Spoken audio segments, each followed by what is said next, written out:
Before the traitorous Iron Warriors turned against the Emperor of Mankind and allied with the War Master Horus, the 4th Legion was a ruthless and effective loyalist army capable of tearing down any impregnable fortress or citadel that dared stand in the path of the Emperor's will. The first recruits of this unrelenting legion came from Holy Terra itself, the children of the warlike gun tribes, blood cults, and tech enclaves in the surrounding areas of the Euro Plateau of Sek Amrak, a region of ancient Terra that was pacified with fire and bolter during the Unification War. Although this region had rebelled against the Emperor after its conquest, the area rapidly became one of the most stalwart of loyalist domains. Documentary evidence attests that the 4th Legion's gene seed showed an above-average adaptability, and the rate of implant rejections were notably low, particularly in comparison with difficulties in large-scale implantation encounters with the progenioid type, which would not be eliminated until the acquisition of the gene labs of Luna. This advantage meant that the Loyalist Iron Warriors' fighting strength was built rapidly, expanding to several fully battle-ready battalions, while some of the other legions were still unable to reach that battle readiness. The Loyalist Iron Warriors fought first on Terra, breaking down any resistance to the new Imperium of Man. They then moved forward with the Imperial Army during the pacification of the Sol System. Testaments of these conflicts can be found in the surviving frescoes in the Imperial Palace, one of which was the key battle of Mariasht during the Venusian campaign, where the Emperor himself took direct command of the Iron Warriors and broke the back of the deadly Litho-Golem armies of the War Witches. The serried ranks and proud steel banners of the 4th Legion stood high above the crumbling ruins of those mutant abominations. These victories were rewarded with primary resupplies of the newer classes of weapons and engines of war, as they were made available from the Emperor's alliance with Mars. To replenish their ranks, the Loyalist Iron Warriors were also given a short-term increase of Terran recruits that were originally intended for the Emperor's Children Legion. With these boons, the 4th Legion became one of the most numerous of the Legiones Astarte during the early years of the Great Crusade, enabling its forces to successfully split between several early expeditionary fleets. Most notable of these was the 8th Expeditionary Fleet. This force conquered or reclaimed 29 core word system clusters and annihilated several interstellar Xeno realms in a protracted 11-year campaign, which played a key part in the establishment of the Imperium's control of the Segmentum Solar. All were achievements from which it was recognized and commemorated by the Emperor of Mankind. The Loyalist Iron Warriors took from the 8th Expeditionary Fleet the emblem of the winged bolt as its first heraldic device and displayed its battle honors with pride, carrying them as Vixilent standards before the dauntless columns of its legionnaires as they advanced into shot and shell across dozens of worlds. As the forces of the Great Crusade went beyond the boundaries of the Segmentum Solar, pushing onward with the Great Crusade's expansion, several sources note that the 4th Legion quickly lost any specific ties to Terra, either by culture or indeed recruit intake pattern, although as it pushed ever onward at the forefront of the expansion, its military formation always remained rigidly unchanged.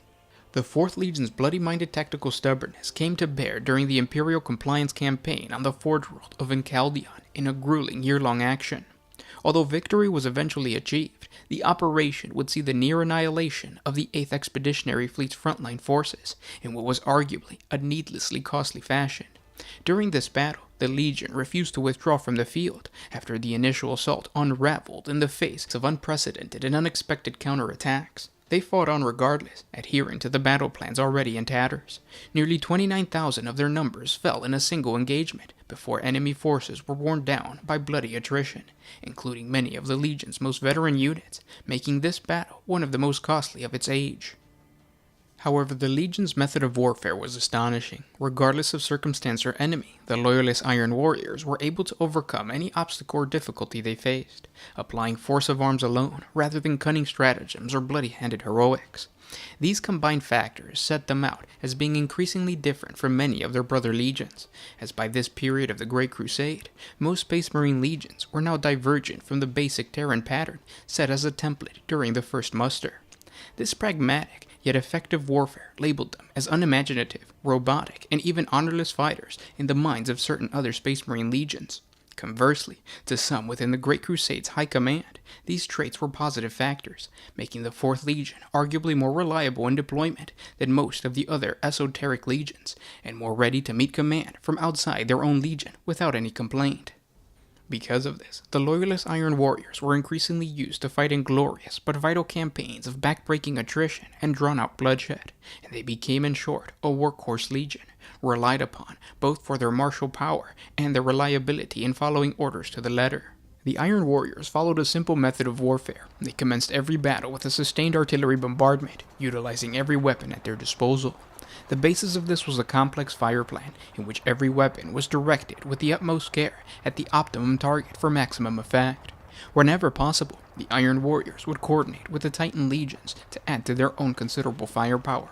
This emphasis on artillery and mechanized warfare meant that the Iron Warrior forces often fared better in siege warfare and armored advances towards enemy territory.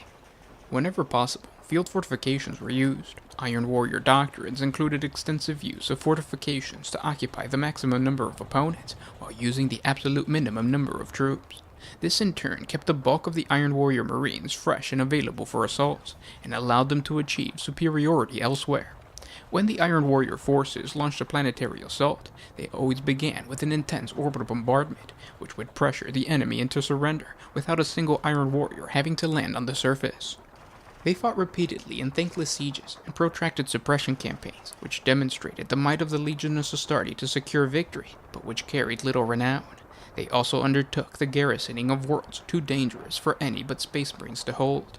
The 4th Legion had a single charter course whose direction lay in the hands of others, to follow the orders of the Great Crusade, whether it was a task to fight or die. From warzone to warzone, the 4th Legion went without respite or fanfare, taking bleak pride in its largely thankless work. And at last, the Legion subtly changed, just as its formerly great strength in numbers was bled through attrition, and its brother legions outpaced it in glory. With the benefit of hindsight, it is perhaps possible to see that it was during these times, even before they were reunited with their Primarch, that a subtle wedge had been driven between the 4th Legion and its brothers, creating a fracture that would worsen in time. It is with this lore that you kind of feel bad for the Iron Warriors, and you don't blame them for turning against the Emperor or the Imperium. I honestly think that the Iron Warriors is that one Space Marine Legion that, regardless of what would have happened, whether the Horus Heresy actually happened or whether it was like a different person leading the heresy, I think the Iron Warriors would have been on the side of evil, or not evil, but bad, because they're technically Chaos Undivided. They haven't really gotten the powers of any specific Chaos God, unless you look at the warbands. But I will talk to you tomorrow. This is Gershwan with One Mind Syndicate, signing out. Oh,